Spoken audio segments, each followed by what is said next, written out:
Alors un biogéochimiste, c'est quelqu'un qui s'intéresse aux interactions entre le fonctionnement des êtres vivants sur la Terre et le fonctionnement de la Terre dans ses aspects non vivants, c'est-à-dire le cycle des éléments, la géologie de la Terre, l'atmosphère, le climat, etc. Donc un biogéochimiste prend en compte un petit peu tous ces aspects différents.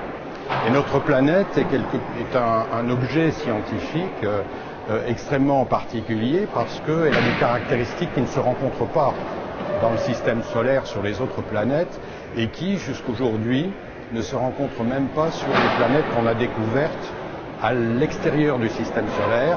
On en a découvert au 1er novembre exactement 1038 exoplanètes en dehors du système solaire. Alors quelles sont ces caractéristiques? Ces caractéristiques, c'est la présence d'eau liquide sur la Terre, qui est relativement rare dans ce qu'on connaît.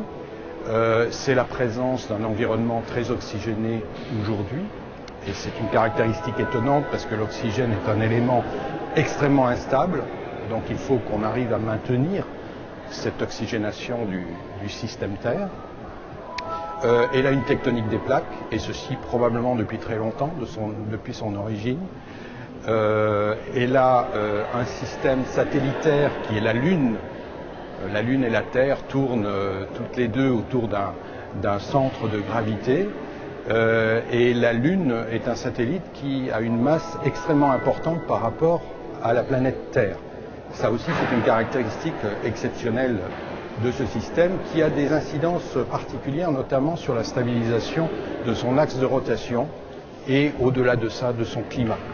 C'est probablement un des facteurs qui fait que la vie a pu apparaître et a pu être présente et se pérenniser jusqu'à aujourd'hui sur la Terre.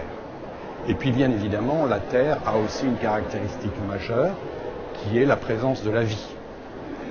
La présence de la vie qui est apparue depuis avant 3,5 milliards d'années probablement, et qui, alors beaucoup de questions se posent à propos de l'apparition de la vie sur la Terre, mais beaucoup de questions se posent aussi à propos de la pérennisation et du maintien de la vie sur la Terre depuis plus de 3,5 milliards d'années. Les questions scientifiques sont très nombreuses. Comment la vie a-t-elle pu se maintenir jusqu'à nous par l'adaptation des êtres vivants et par l'adaptation des caractéristiques non vivantes de la planète, les deux interagissant ensemble. Donc la science se pose la question des évolutions de ces caractéristiques exceptionnelles du système terrestre et des interactions qu'il y a entre ces différentes caractéristiques géologiques, biologiques et biogéochimiques.